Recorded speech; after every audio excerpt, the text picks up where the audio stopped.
Okay, Bruchim Aboim, Shem Hashem. We are Erev Shabbos Mevorchim, Chedesh Nissen. Nissen is supposed to be Melashon miracles. So, we're starting it even before. Shabbos Mevorchim should be the ultimate miracle for whole Klal Yisrael, Mashiach now. This week's Parsha, we have an interesting story. It says, what did it say here? Two children of Aaron, two older ones. He had 4 children, 4 sons. So these 2 sons, Nadav Avihu, Ish Machtosid, he took each their frying pan. They put it fire in them, a similar kteres. They put in incense there, and they sprinkled the sacrifice of Hashem. Eish Zorah, a foreign fire, that they were not commanded. Take the next pasuk base. Fire came out from Hashem and ate them up by your musul of Hashem, and it passed away. Okay, so Rashi says, brings Rabbi says they didn't. Why did they die?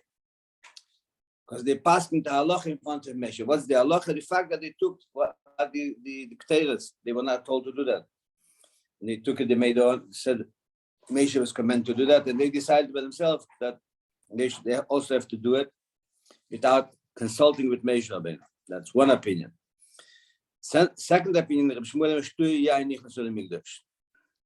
they went in, they drank a lot of wine before they came into the Mikdash, even so they were not commanded yet that they're not allowed to drink wine before you go in. That's only after that comes.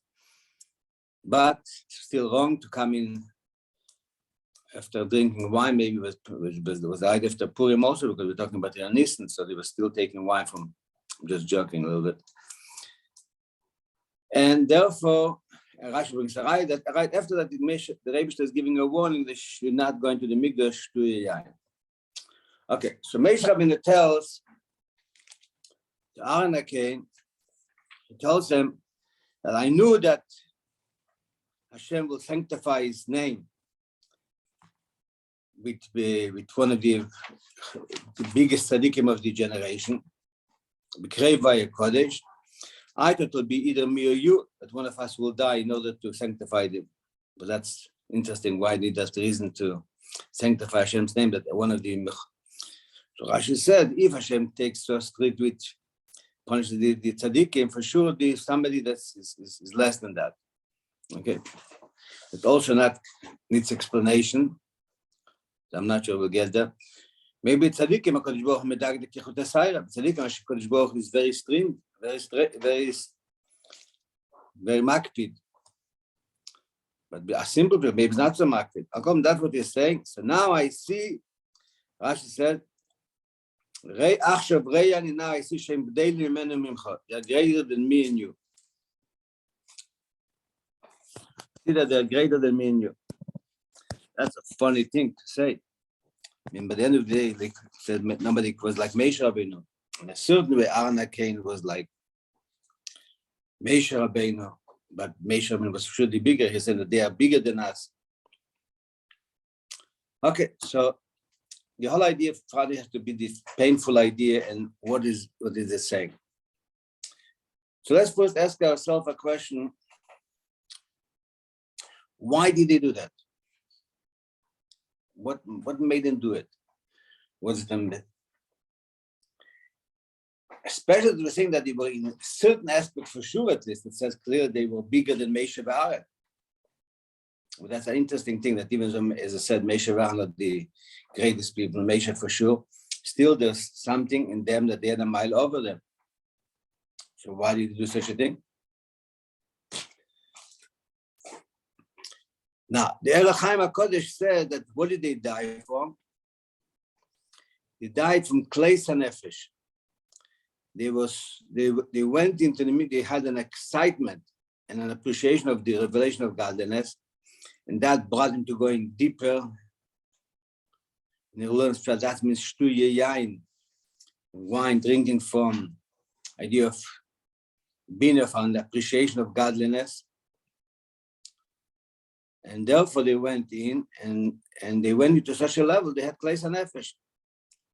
With Vekus, with Nefesh Chafetzo, with a tremendous kind of longing for godliness and could pass away. But generally this idea is known that a person has to be careful. Now we know this. That when he davens, if he's capable of going into a higher level, to go into a deeper level of that he could pass away, to be careful. So one thing we're saying, they were bigger than Meshavar. We say they died from Kleis and Nefesh, expiring of the soul from the appreciation, the revelation of godliness. And at the same time, it says that the person said that they got Hashem to punish them because they died, because they brought the fire Shalit Siva Isa. In Pasuk Aleph, Shalit Siva Isa, but they were not commanded. So if they are such a great tzaddikim, not if, since they were such a great tzaddikim, why do you do something they were not commanded? But that implies that they transgress the will of the Eibishter.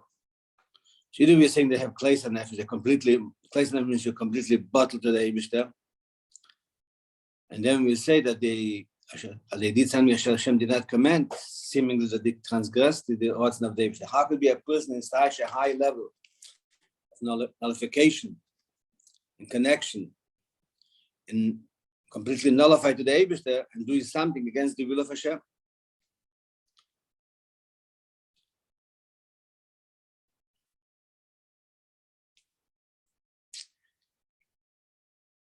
Okay, so, but in evening thing, that the Heyu Halacha b'fnei Rabban, they passed the Halacha in front of Meshav and they did something.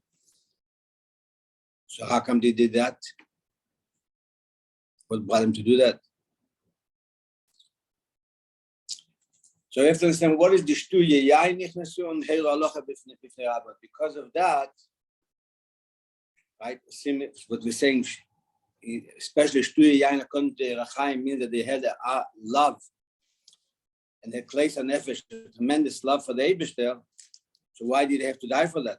If that's what it was, they did it. And first of all, they were anusim b'chlal. Once they got into such a level of state of revelation of godliness, they couldn't control themselves.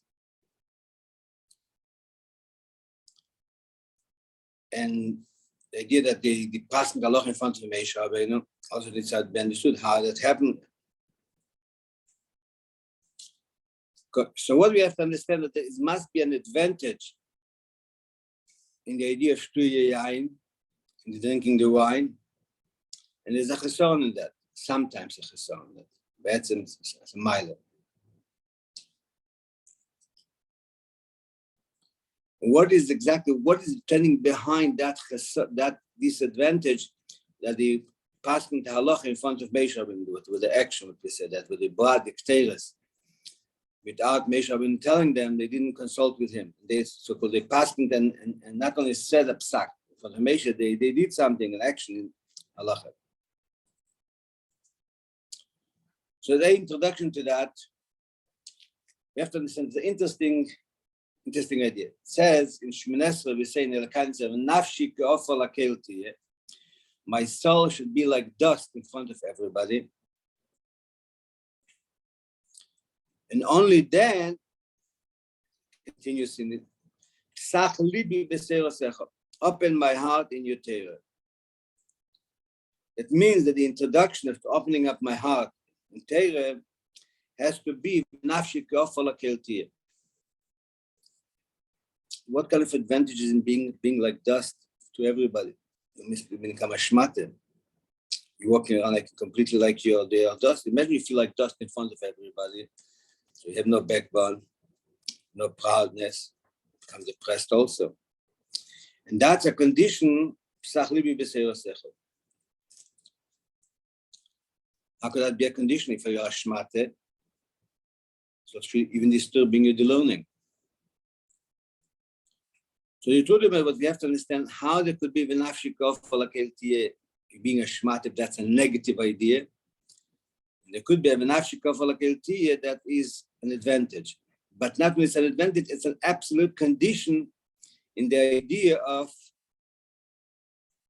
Psach Libi V'Seir Osecha. Then Psach Libi V'Seir Osecha is very good, but it could be only if Shevenafshi Kafal Akelti. Why?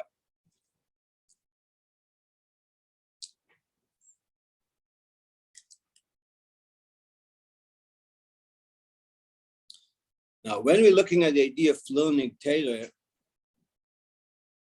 right, has to be your understanding.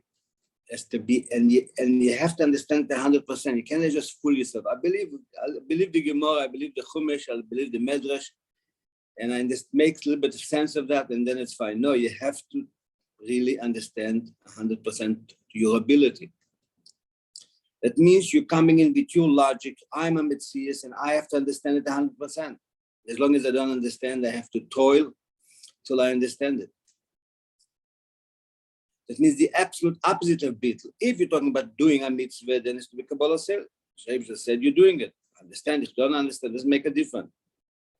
But learning, you have to come with your whole being, with your intellect, that is your main quality, with your emotions, and to be able to understand and appreciate that mitzvah. If it said that's a chok, it's a law beyond logic, okay, so then you know there's no logic here. It's unter. But generally, the idea of Torah has to be understood 100%. It's not good enough saying, I trust Rashi, I trust Tosfos. A little bit makes sense, but not enough. Sometimes the first say, Adain tzorich yud, even give an answer, but they're not satisfied. They say, still needs a yun, still need to go further in that. So the idea of Psach Libi B'Seir Osecha, learning Torah, you must come in with your whole being in here, not pushing yourself down and then learn what it says here and accepting it. That's not learning. If you want to know the information, what it says. Even then, you have to make sure that you understand properly. It's only if you come with your whole mitzvah. And you're saying, what is the introduction? A mamish like dust in front of everybody. Lakel means even non-Jews, even it could be even in animals. A mamish dust. So how do we work these two things together? And how is that a condition? But yet, before I got to learn Torah, I have to know that the Rabbi gave me seichel, he gave me this. I have to appreciate and learn and understand and present properly. So let me ask such a theoretical question. One person is an arrogant person when it comes to learn, and he'll try his best because he has a good head and everybody told him that he's very clever, he's a genius, wants to understand 100%. He doesn't have the idea of a nafshi kafal akelti. He doesn't have the quality of humility. And another person has the quality, the positive idea was tried to explain the idea of nafshi kafal akelti, that is like dust for everybody. And he'll also learn, sit and learn. Who will put in a more effort in understanding properly 100% more in what he's learning? The person that is arrogant or the person that is humble? Seemingly, superficially, I would say, the person is arrogant. He needs to understand. If he doesn't understand, it's nothing. Because the guy is humble, so I don't understand 100%. What do I care? I would say that he wouldn't put in such an effort in that. Obviously, it cannot be because we're saying that the condition to understand properly has to be the nafshi kavod akelti. What is the connection between humility and understanding? It's two separate things. To be humble for other people, to help them, and not to know that they have advantages over you. And in that aspect, maybe could be even dust in front of them, and the advantages that they have. But how is that the introduction to be able to understand properly? How is that a preparation? Maybe that's disturbing. When you learn, you have to learn with your seichel. As they say, even Kabbalah in a Kabbalah, if you tell me it's a Kabbalah, that's a chok, I'll accept it. But if it's Torah, something that be understood, your Torah is coming into my internal, I have to understand it properly. So let's take another example, similar ideas in that. A person has to bring parnassah. His obligation is a mitzvah that he has to have a parnassah farness to bring parnassah for his household, for his wife and children.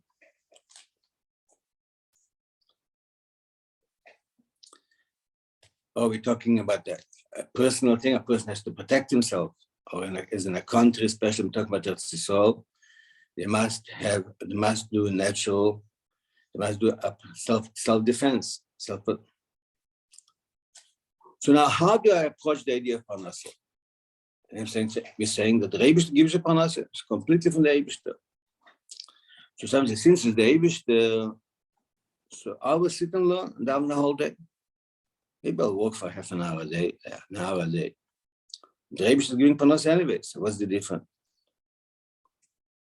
Is that the truth? Yes, there's a Parnassah from the Rebbe. So how much I have to invest in the garment of nature?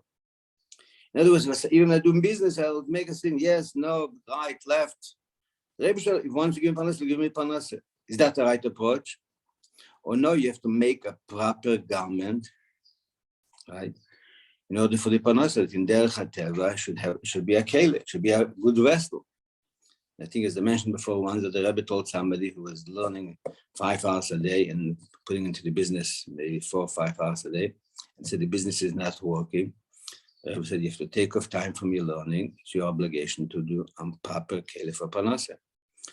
To the Mittel Rabbi, second Lubavitch Rabbi writes in the Hagdom to his book Derech Chaim, there's 2 kinds of neshamas. Some neshamas have to work harder for Parnassah. Some neshamas have to help them that their Aved is not, don't have to work so many hours or so hard at Parnassah. But anyway, either one has to make a proper Lubavitch. They cannot come in just and say, whatever I'll do, it'll be fine. For sure, I cannot say I'll go to sleep and everything will be fine. So, how do you go together with these 2 things that you have to make a Parnassah b'derech hateva? And if you're not going to work b'derech hateva, it's not going to happen. And at the same time, saying the Parnassah is completely for the Eibishter, 100%, not 99% of the Eibishter, 1% the Parnassah, it's 100% the Eibishter.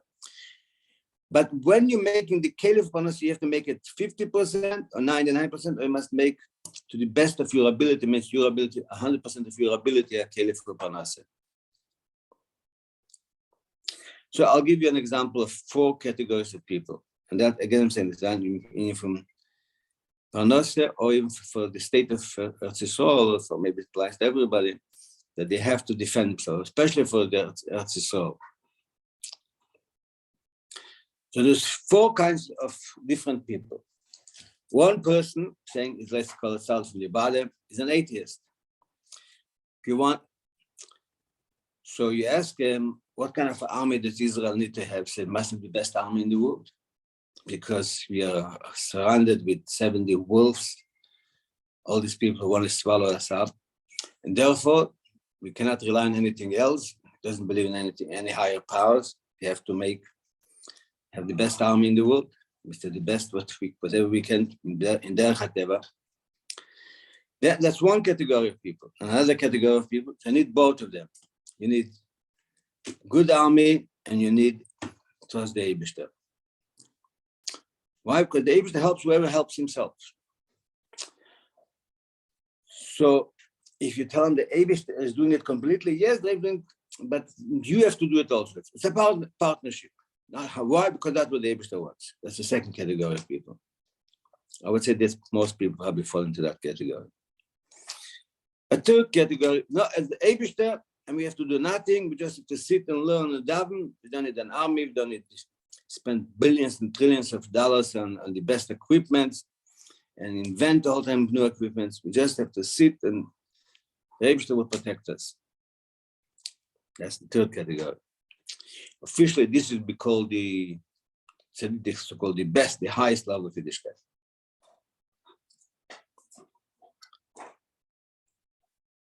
This is 3 categories. I'm saying there's a 4th category. So who is right from the 3 categories? So the atheist for sure is wrong. Seemingly, number 2, that he says we need to make a keli, a levush, garment in Derech HaTeva, in the ways of nature. And we have to also rely on the Eibishter, both things. But that means it's almost like an idea of shituf. The Eibishter is the running the world, but he needs nature, he needs a clever man like him to work in Derech HaTeva. Or the person that says that's not relying completely on the Eibishter. Maybe And that's what he was saying that the Eibster.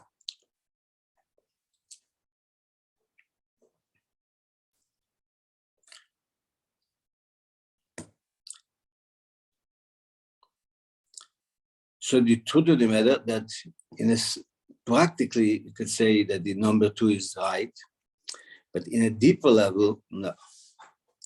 The idea is that you have to know 100% is the Eibster from beginning to end. Even so, you had the best equipments and the best keli for Parnasseh. You have to know it's 100% the Eibster. Exactly 100% Eibster, like the person said that, you don't have any, like you don't have any vessel in Derech HaTeva, it's 100% Eibster. And at the same time, you have to make a garment b'derech HaTeva in the ways of nature, in a way almost like there's no Eibster. You cannot say the Eibster will do it. I'll do 3/4, and then I don't have patience to finish it properly, and the Eibster will help. No, you have to do it 100%, 100% b'derech HaTeva. In other words, the contradiction, not that you have to do 2 because the Eibster doing it, but we need, it's completely the Eibster 100%. Like the Rabbi Marash said today, Parnasseh is like man from heaven. Now, let me ask a question. Since it's completely from the Eibster, so why do you have to make a keli b'derech HaTeva? Why is it not enough to learn to walk 2 hours a day, half an hour a day? We have so many mitzvahs a whole day. We have to learn Teir Bagisra B'Yema, but I have to learn Teir day and night. Ideally, you should learn this much more. Why did Eibster make that we have to make a levush b'derech HaTeva? It's a beautiful Maaseh story about Rabbi Yitzchak Berditchev. Mitzvah Yom Kippur, he went over to one of his congregants. It was a balagola. Balagola means he was a taxi driver, the Uber driver, a wagon driver in those days. And she's telling him, I know what you were davening. You were asking the Eibster that you should, why do you have to work a whole month to make your Parnasseh for the month? You should be able to work 1-2 weeks and have Parnasseh for the month, and then have 2 weeks off. Discuss in shul, sit, Tehillim, learn a Mishnah, Halacha. I said, yeah, Rabbi, that's what I was asking. But then you said, why should I work 2 weeks? You should work only 1 week. And then have 3 weeks to learn and daven. Then they said, even better, a better idea. I should work 1 month and have for a whole year Parnasseh, etc. Then you negotiate have 1 week for the whole year. He said, yeah, Rabbi, that's exactly what I was thinking. And he was very proud of himself, because that's very righteous. He wants to still learn the daven. He said, but did not enter your mind, maybe the Eibster needs you to work a whole week and 4 weeks a month. That's your shlichus, that's what you have to accomplish something. What does it mean? If a person will have Parnasseh min hashamayim, b'derech nes, what the Eibster gave it to us, but the man min hashamayim, right in the midbar, why didn't he continue that? Many Eretz Yisrael. So one of the explanations is that in order to see that the God is the only one, that and there's nothing beside God, then you have to have completely the garments of nature for Parnasseh or for protection of Eretz Yisrael, have it 100% in nature, and know that that's completely the Eibster. If it's by miracle means nature, it's not completely the Eibster. Personally, everything goes according to nature. Of course, the Eibster helps and it's but it's my seichel also a bit. My cleverness, my shrewdness, my talents. Where do you have the idea that a person could internalize that his whole life, everything that he's doing, in ways of nature, that's completely the Eibster. That's the purpose of our life here. Therefore, we have to do a levush b'derech HaTeva completely, right? 100% garment, proper garment for protection for Parnasseh. But in the same time, no, that's 100% Eibster, not 99.99. It's exactly like there's nothing in nature. And at the same time, you have to do nature. Why? Because Hashem wants you to see the world as a being and realize that is completely the Eibster Mislav. The Eibster is clothed in that completely. That's what we say. There's a miracle that you see in nature. is higher than a miracle is beyond nature. So therefore, let's think a second. Interesting thing. The Rabbi, whenever he spoke to generals, came to visit him, or to politicians from the state of Israel, always used to push them to make a plan in nature for the self-defense. That's why his claim was not to give away an inch of land that is strategic land, because you have to do everything. One time, Shimon Peres came to the Rabbi. The Rabbi said, "What's the plan now? Is after Kippur or what?" She said, "Rabbi Hashem Yazor, God will help." The Rabbi said, "Interesting. I'm the rabbi, and I'm asking you, what are you guys going to do for yourself for defending Israel?" So I'm not saying, and I'm asking you strategically, military. So I'm asking you military. I'm the rabbi. I should be speaking, but Hashem will trust. And you are the politician, the man of government, answering me Hashem Yazor instead of you answering me. Completely turning over everything. The one who pushed the more Israel to do whatever is possible in the laws of nature to have the self-defense of Israel, the Rebbe was the strongest person about it to push it. And they said he used every connection that he had. Connection to the Balev line, the Rebbe said that's not going to help. Ceasefire with Egypt is after 67. He said they're doing the ceasefire only to attack us, and it's a wrong idea. He was always completely concerned and wrote about it and spoke about it and encouraged to do the maximum in the space of nature. And Rabbi is a tzaddik, and so everything is the Eibush there. And the same time the Rabbi said, the Eibush there will not sleep and will not close his eyes, and he'll to protect us. So it's completely the Eibush is protecting us. So he was concerned much more and pushed much more than the even so-called speaking atheists how to make a vessel in Derech HaTeva. And he was the one who said it's completely relying on the Eibush. So once we do what we do on nature, then the Eibush will take care of it.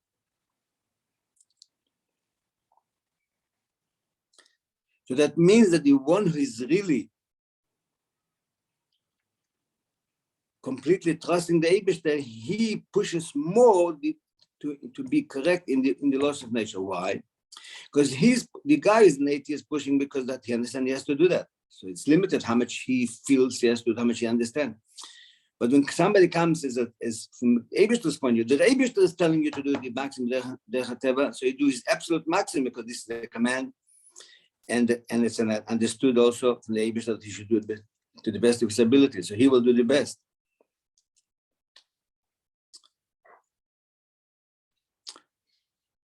So therefore, I'm saying that when it comes to learn Torah, if you want to really understand the Torah properly, if you're a limited person, you're coming with your metzias, with your identity, with your completely logic, with no nullification. So you have your preconceived ideas, premises that you're coming with that you'll not be able to understand Torah properly. So in order to be able to really understand properly, you have to nullify yourself completely. So here the Rabbi answer is very interesting. That not of our view, or biggest big tzaddikim, from revelation point of view, we've gone to a very high level. But they were not completely nullified to Moshe Rabbeinu. They said, they did halacha in front of Moshe Rabbeinu. I mean, the bittul was missing by them. And when you come to learn Torah, yes, you have to understand 100%, but it must be permeated with a tremendous nullification. Right? That you're bottled completely to the Eibishter, bottled completely to the Nasiah there, to Moshe Rabbeinu. And that's when you could understand properly, because then you're not locked in your perception.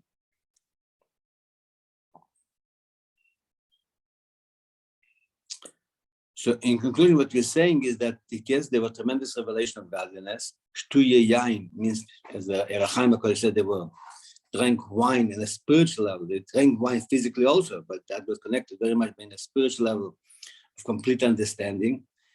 But when you come into Kaddish, then you must be completely nullified to Moshe Rabbeinu. Now, when you're sitting and learning, and has to be going together, has to be completely, you have to understand. But then you have to always have the idea when you're going into Kaddish, you're going to the Holy, to Beis HaMikdash, you have to be completely nullified. That has to remain by you, that you are nullified, and therefore you're using your logic only because Hashem wants you, and is telling you to use it to the absolute maximum.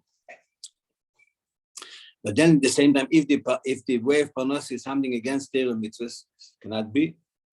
That cannot be a garment. If you want to walk on Shabbos, or not be able to learn the Jewish word, or not be able to take care of your children, your family.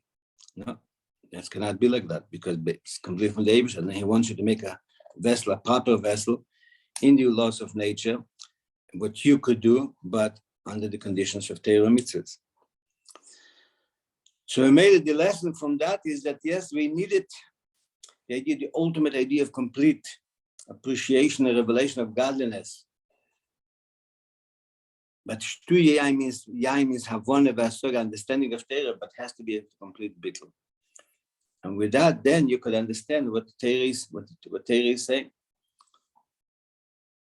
So therefore, we should have the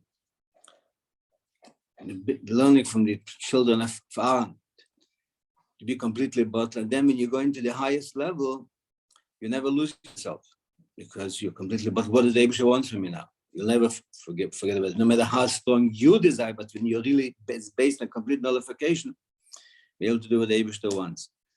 So we should all know that the Eibusha is giving us, as we said, that the Rabbi Marash said, the Parnas is man min hashamayim, man from heaven, and we should make a keleb derech hateva, but know that's completely 100% the Eibusha, not only 99%.